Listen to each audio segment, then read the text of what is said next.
दोहा संख्या 57 और 58। तब शंकर प्रभु पद सिर नावा, सुमरत राम हृदय अस आवा। एहि तन सतहि भेंट मोहि नाहि, शिव संकल्प कीन मन माहि। अस विचार शंकर मति धीरा, चले भवन समिरत रघुबीरा। चलत गगन भय गिरा सुहाई, जय महेश भली भगत दृढ़ाई। असपन तुम बिन करई को आना, राम भगत समरत भगवाना।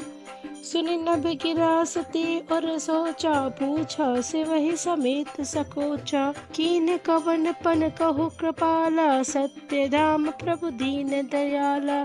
यद्यपि सती पूछा बहु भांति, तदपि न कहो त्रिपुर आरती। मंगल भवन अमंगल हारी, द्रवहु दशरथ अजर बिहारी। सती हृदय अनुमान की, सब जाने सर्वज्ञ। कीन कपट में शंभुसन, नारी सहज जड़ आज्ञ। जल पय सरस बिकाई दिखऊ, प्रीति की रीति भली। बिलग होय रसु जाय कपट, खटाई परत पुनी। हृदय सोच समझ निज करनी, चिंता अमित जाय नहीं बरनी। कृपा सिंधु शिव परम अगाधा, प्रकट न कहूँ मोर अपराधा। शंकर रूख अवलोकि भवानी, प्रभु मोहि तजे हृदय अकुलानी। निज अग समुझि न कछु कहि जाई, तपई अवा इव और अधिकाई। सीत ही ससोच जानी वृषकेतु, कहीं कथा सुंदर सुकेतु। बरनत पंथ विविध इतिहास, विश्वनाथ पहुँचे कैलाश। तहाँ पुनि शंभु समुझ पन आपन, बैठ बट तर करि कमलासन। शंकर सहज स्वरूप संहारा, लाग समाधि अखंड अपारा। मंगल भवन अमंगल हारी, द्रवहु दशरथ अजर बिहारी। सती बसहि कैलास तब, अधिक सोच मन माहि। मर्म न को जान कछु, जुग सम दिवस सिराहि। अर्थात तब शिव जी ने प्रभु श्री रामचंद्र जी के चरणों में सिर नवाया और श्री राम जी का स्मरण करते हुए उनके मन में यह आया कि सती जी के इस शरीर से मेरी भेंट नहीं हो सकती।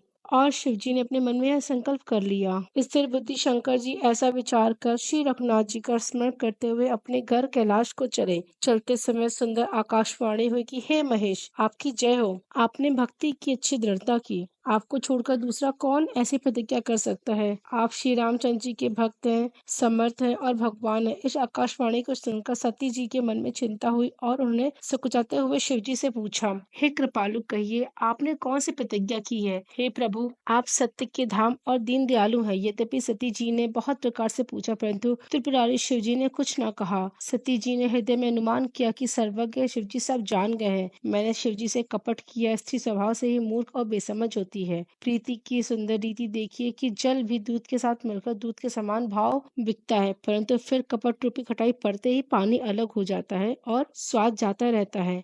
अपनी करनी को याद करके सती जी के हृदय में इतना सोच है और इतनी अपार चिंता है कि जिसका वर्णन नहीं किया जा सकता।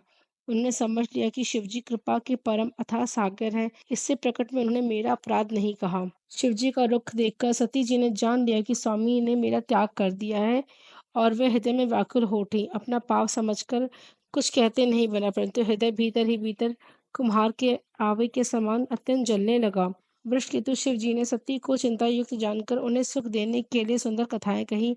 इस प्रकार मार्ग में विविध प्रकार के इतिहासों को कहते हुए विश्वनाथ कैलाश जा पहुंचे और फिर शिवजी अपनी प्रतिज्ञा को याद करके बड़ के पेड़ के नीचे पद्मासन लगाकर बैठ गए। शिव जी ने अपना स्वाभाविक रूप संभाला। उनकी अखंड और अपार समाधि लग गई। तब सती जी कैलाश पर रहने लगी। उनके मन में बड़ा दुख था। इस रहस्य को कोई कुछ भी नहीं जानता था। उनका एक एक दिन युग के समान बीत रहा था। धन्यवाद।